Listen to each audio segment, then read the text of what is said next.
자, 그렇다면 이제 일본군은 조선에서 완전히 사라졌을까요?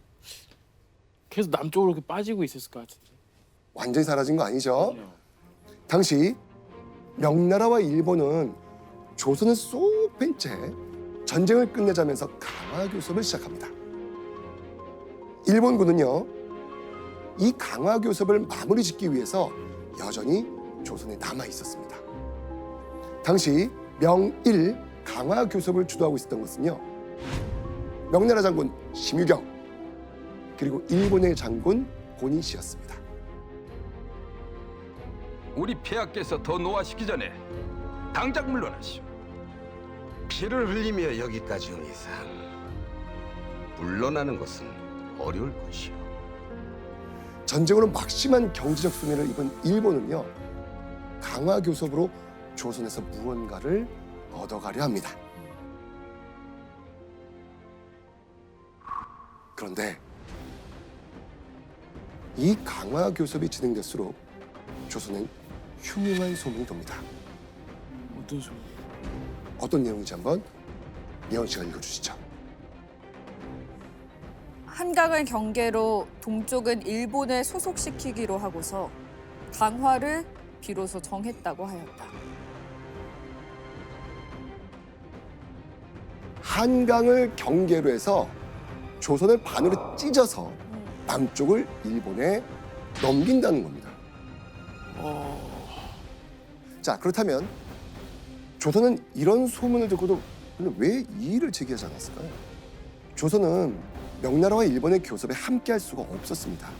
당시 명나라의 모든 군사작전권을 맡긴 조선 조정은요, 이 교섭에 적극적인 개입이 불가능했기 때문이죠. 무슨 얘기를 할 생각? 극비사항입니다. 하옵고 외장을 만나 합의한 내용이 있어서는 전하와 조선 조정은 무조건 제 뜻을 따르겠다고 약조해 주셔야겠습니다. 무슨 내용인지도 모르는데 무조건 따르라니요. 그건 너무 무리한 요구예요. 조선 조정은요, 겨우 되찾은 나라를 손도 써보지 못한 채 잃게 될 위기에 빠졌습니다. 자, 그러던 1594년 2월 21일 경상남도에서 갑자기 작성자의 직인도 서명도 없는 편지 하나가 도착합니다. 직인도 없어요? 직인도 없어요. 서명도 없어요. 의문의 편지. 과연 무엇이었을까요? 바로 한 외장의 편지였습니다. 외장? 외장이요? 일본군? 네, 외장? 조선과 평화 교섭을 맺고 싶으니 교섭할 사람을 보내달라는 겁니다. 오. 지금 교섭은 어디와 어디 가고 있죠? 지금 일본하고 명나라. 그죠? 자, 그러면 명일 강화 교섭에 조선도 함께 할 수 있게 된 걸까요? 그런데 이 편지를 보낸 거는요, 명일 강화 교섭을 진행하던 고니 씨가 아니었습니다. 그럼 누구예요? 바로 함경도를 짓밟은 또 다른 외장, 가또 기요마사였습니다. 근데 지금 명일 강화 교섭을 누가 하고 있는 거예요? 고니 씨. 고니 씨. 그런데 여기 있는 또 다른 외장이 가토가. 조선에 직접 네. 교섭하자고 지금 편지를 보낸 거예요. 그리고 가토는 왜 그런 편지를 보낸 거예요? 당시 가또와 고니 씨는요, 같은 외장이었지만 사실 만나기만 하면 그 정도는 앙숙이었거든요. 라이벌. 게다가 두 사람은요, 가또가 불교 쪽이었고요, 고니 씨가 기독교 쪽이라서 종교까지 다릅니다. 느낌 바로 오네요. 맞아요. 그죠? 예.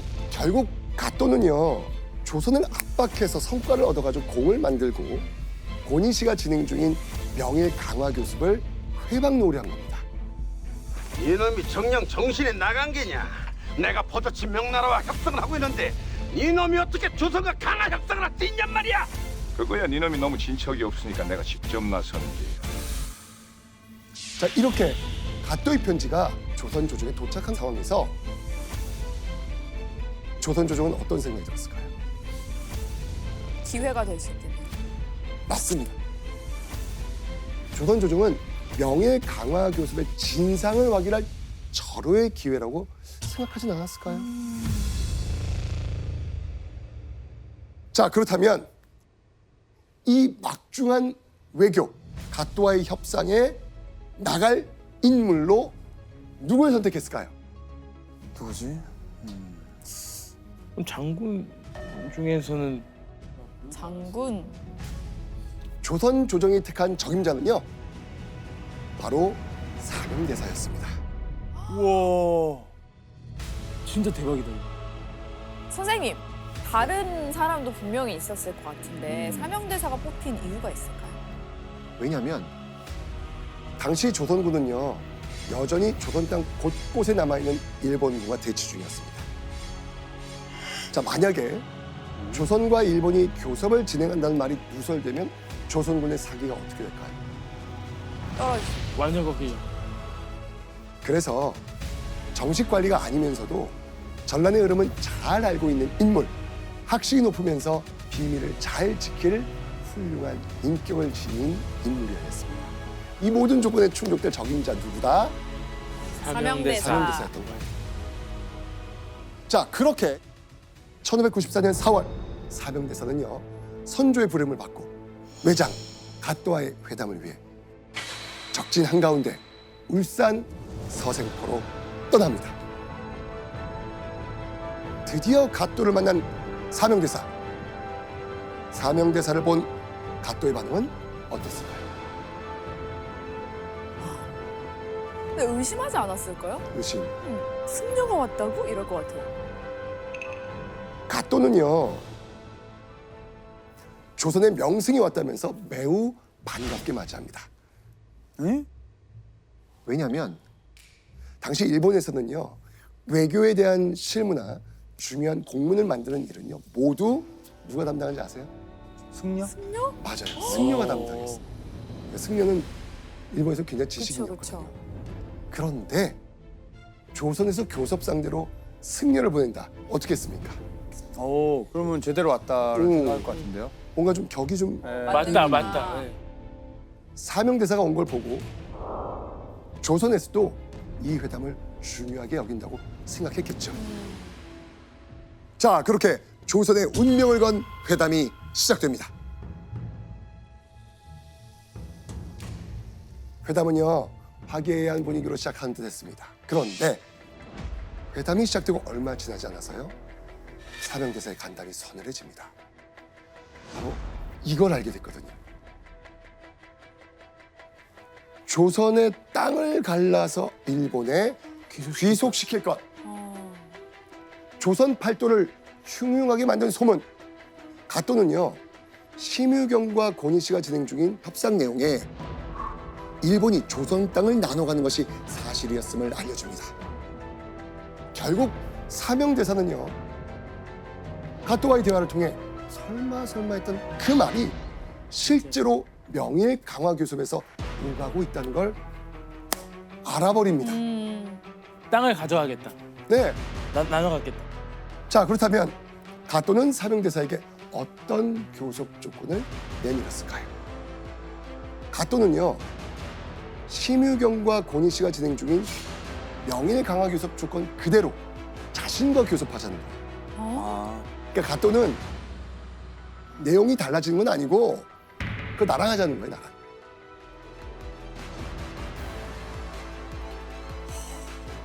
적의 속을 한가운데서 말도 안 되는 교섭 조건을 받게 된 사명대사. 사명대사는 어떻게 했을까요? 결국에 저런 말 똑같이 하면 뭐 참기가 쉽지 않죠. 불하지 않았을 것 같은데요, 사명대사는? 네. 단칼에 거절합니다. 그리고 이렇게 말하죠. 이 강화 교섭의 조건이 얼마나 허무맹랑한 요구인지 조목조목 이유를 들어 강하게 맞섰습니다. 결국 갓도는 자기의 뜻을 조선에 관철시킬 수 없다는 사실만 확인하고 사명대사를 돌려보내야 됐습니다. 우와. 자, 그렇게 서생포 외성을 나온 사명대사는요, 갓도와 나눈 대화를 즉각 조선 조정에 보고합니다. 이제야 명일 강화 교섭의 전모를 알게 된 조선 조정.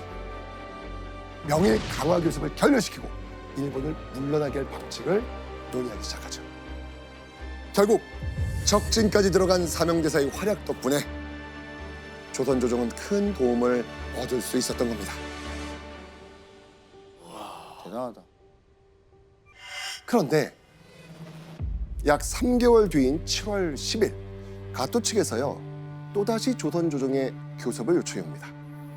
고니 씨가 자기보다 먼저 강화 교섭에 성공할지 모른다는 불안감 때문이었습니다. 또다시 가토를 만나러 목숨까지 내놓고 울산 서생포를 향한 사명대사. 사명대사는요 적진의 한가운데인 외성에서 무려 7일 동안 가토와 교섭을 이어갑니다. 아 오래 했네요. 자, 그러던 어느 날 가토는 사명대사에게 이렇게 묻습니다. 그 조선의 보배는 무엇이오? 자, 여기서 사명대사가 이렇게 말합니다. 바로 이게 문제입니다. 오. 보시죠. 이때 사명대사가 말한 조선의 보배란 무엇이었을까요? 이게 질문으로 나왔다라는 거는 우리가 생각하는 그런 평범한 게 아니란 겁니다. 정답. 정답. 조선의 보배는 바로 나요. 사명대사 나. 나. 조나단 오답. 느낌이 어떤 느낌이에요? 조나단 씨가 처음에 얘기했던 거를 입장을 바꿔서 생각하면 돼요. 나요? 사명대사가 말한 조선의 보배란 이 친구는 나라고 했습니다. 조선의 보배란 가토요. 그 예은 씨의 의견인 거죠? 아니 그게 아니라 잠깐만. 이거 아니 잠깐만요. 선생님, 이거 끝까지 괜찮아요? 들어주세요. 거의 99% 왔어요. 에? 그렇게 얘기할 수 있다고요? 네. 왜냐면 나단 씨가 나라 그랬거든요. 99%? 아니 조선의 보배는 가또요. 이상하잖아요 지금. 갓도에 정답. 와 이거 진짜 와 이런 무서운 말 한다고요? 저 조선의 보배는 가토의 머리요. 정답 이렇게 얘기한다고요? 맞습니다. 조선에서 가장 값나가는 것은 조선을 침략한 외장 가또의 목숨이라는 겁니다. 이거는 인정. 지금 일본이 점령한 그 울산 거기 한가운데 와서 그 그렇죠. 말 했다고요? 와 진짜 대박이다. 우와. 칼을 찬 외장 앞에서 솔직한 마음을 호기롭게 말한 사명대사. 자, 이 자신의 목숨을 노린다는 사명대사의 말에 가또 무릎을 탁 치고 놀라면서 탐복을 했다고 합니다. 사명대사는 다시 한번 가또에게 일본에 굴복할 수 없는 조선의 결연함을 보여준 겁니다. 1595년 3월 조선에 놀라운 소식이 들려옵니다. 약 3년간 이어오던 강화 교섭이 체결이 된 겁니다. 가토의 라이벌 고니치가 드디어 명일 강화 교섭을 성공시킨 거예요. 그렇게 일본은요 명나라와의 교섭 조건에 만족하고 조선에서 군대를 철수시키겠다라고 한 거예요 지금. 자 그렇다면 정말 조선 땅을 나눠 갖기로 한 걸까요? 자 과연 어떤 내용으로 체결됐는지 자 한번 보겠습니다. 자 이게 지금 교섭 결과입니다. 네. 명나라 측 요구사항입니다. 일본군이 조선에서 완전히 철수한다. 자 명나라 조건 보니까 지금 어때요? 오 너무 좋은데 이게 약간 조선 측하고 되게 비슷할 것 같아요. 만약에. 그렇죠? 자 그렇다면 일본 측이 내건 조건은 무엇인지 한번 보시죠. 도요토미 히데요시를 왕으로 책봉한다. 자 지금 도요토미 히데요시를 일본의 왕으로 책봉해달라는 겁니다. 자 그동안 명나라와 일본은 직접 교육하지 않았거든요. 명나라는 명나라 황제의 책봉을 받은 왕의 나라와만 교류했습니다.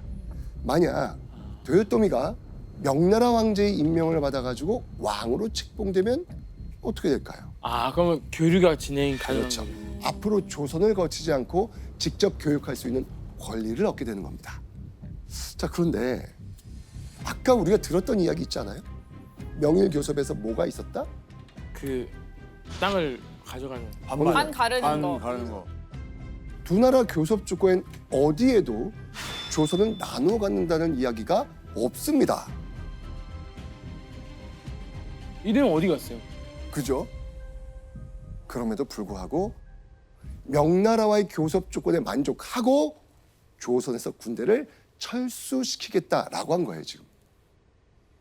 그런데 약 2년 뒤인 1597년 조선 백성들은 다시 공포에 떨어야 했습니다. 일본이 다시 조선을 침략하러 온 겁니다. 정유년에 일본군이 다시 조선을 침략한 전쟁, 정유재란이 일어난 겁니다.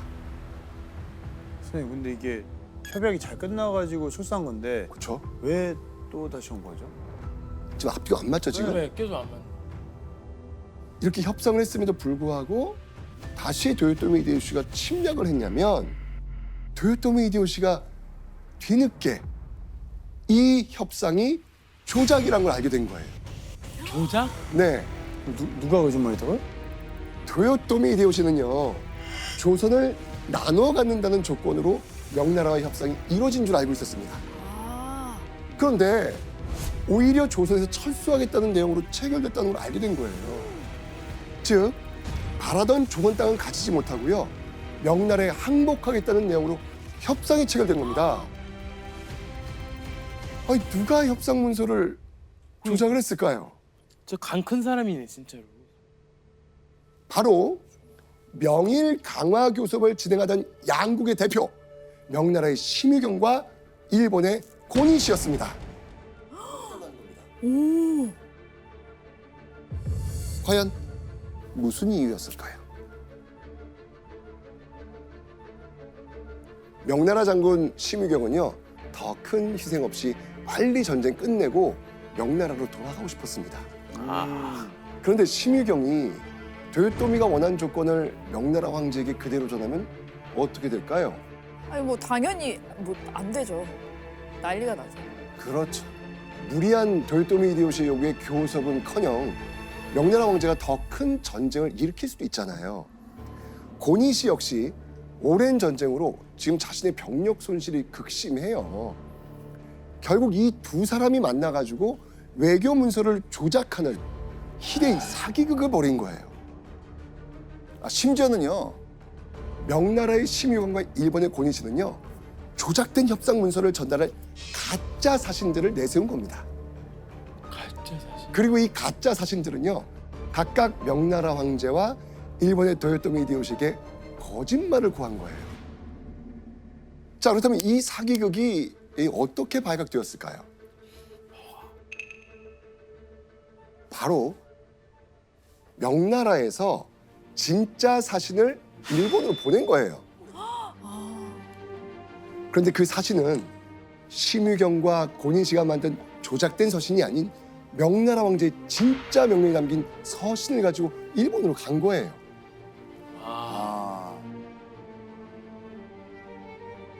결국 도요토미는요 이제야 자신의 요구사항이 쏙 빠졌다는 걸 알아버리죠.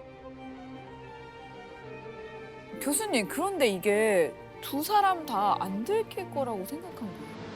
예, 당시 조선에 있던 명나라 군대의 지휘부는 이게 발각되지 않고 잘 풀릴 거라고 자신을 했던 거예요. 그리고 이제 일본 쪽의 그 고니시도 강화교섭을 하면은 큰 공을 세우잖아요. 네.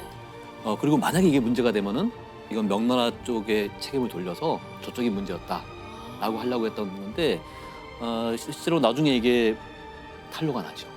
그래서 이 심유경은 처형을 당해요. 예, 그런데 이 고니시는 상황을 잘 못 만해요. 자기 잘못이 아니라고 이제 저쪽 탓을 해서 그렇게 이제 전개가 되죠. 고등학교에서 이거 배우면서 왜 갑자기 정유재란이 일어났지? 맞아요. 그냥 했어요. 정유재란만 배우잖아요. 정유재란만 배우니까. 네. 맞아 나도. 이런 내막이 있을 줄 진짜 몰랐네요. 일본군의 침략이 본격적으로 시작됩니다. 자 그런데 임진왜란 당시 일본군의 침입 목적이 뭐였죠? 그 명나라 갈 길을 맞아. 내주라는 거죠. 맞아요. 이번 정유재란 때는 일본군의 목적이 좀 달라요. 정유재란 때는요 일본군이 조선 땅의 모든 것을 풀어갈 작정으로 조선에 쳐들어온 겁니다. 조선의 문화재와 보물뿐 아니고요. 기술자와 사람까지, 심지어는 흙까지도 그냥 싹 훔쳐갔잖아요. 심지어 일본군은요. 무자비한 학살까지 저지르면서 조선인의 코와 귀까지 베어갔습니다. 자, 그렇다면 이때 사명대사는 어디로 향했을까요? 최전선으로 갔을 것 같아요. 전쟁의 최전선 남부지방으로 향합니다. 한양으로 향하는 중심 길목이자 경상북도 중앙을 차지하고 있는 대구 팔공산성을 지키고 있었습니다. 만약 팔공산성이 무너지면요, 한양까지 가는 길이 단숨에 끊긴 겁니다.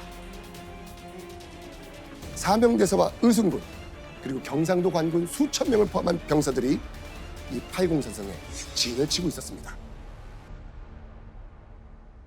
그런데 얼마 후 사명대사를 경무하게 하는 일이 일어납니다.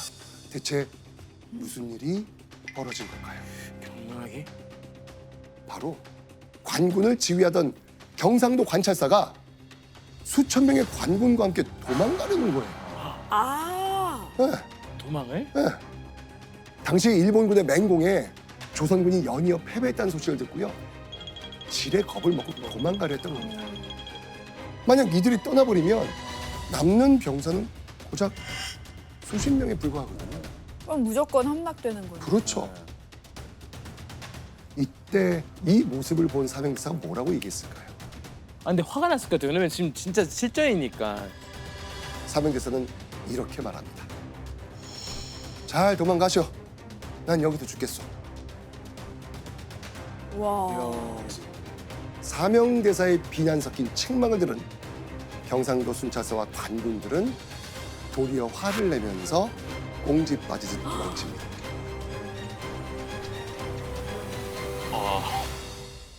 게다가 이런 와중에 수백 명의 일본군이 팔공산으로 쳐들어온 거예요.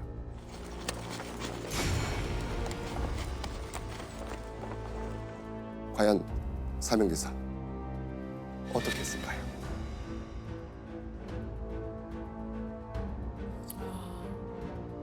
먼저 사명대사와 남아있는 군사들은요, 남은 무기를 챙겨가지고 팔공산 절벽 위로 올라갑니다. 수적으로 열세했던 사명대사는요, 팔공산의 독특한 지형을 전투에 이용하려 했던 것이죠. 그런데 조선군이 산을 오르는 모습을 일본군이 본 거예요. 일본군은요, 조선군의 수가 적은 걸 눈치채고요, 뒤따라 산을 기어오르기 시작합니다. 쫓아간 거죠. 네. 자, 절체절명의 위기에 몰린 사명대사. 이 전투는 어떻게 되었을까요? 숫자가 많이 없는데. 보시죠. 모두가 힘을 다하여 죽기로 싸우고 화살이 없어지자 큰 돌을 굴러내렸다. 팔공산은요, 돌과 바위가 많았거든요. 사명대사가 산 위에 있던 큰 바위를 산 아래로 떨어뜨리면서 일본군과 맞서 싸운 겁니다. 와. 사명대사와 의순군은 이 지형을 이용해서 죽기 살기로 일본군을 향해 공격했습니다. 자, 산을 기어오르던 일본군은 어떻게 됐을까요? 결국 떨어지는 돌에 속수무책으로 당할 수밖에 없었습니다. 그리고 그 길로는요, 팔공산성 포기해요. 그리 도망칩니다. 위기에 몰린 팔공산성을 사명대사와 남은 군인들이 지켜낸 겁니다. 그런데요, 당시 사명대사가요, 전투에서 썼던 물건이 지금도 남아 있습니다. 그 당시에 썼던 물건이 남아있죠. 자, 한번 보시죠. 아, 바로 사명대사의 투구와 칼입니다. 칼.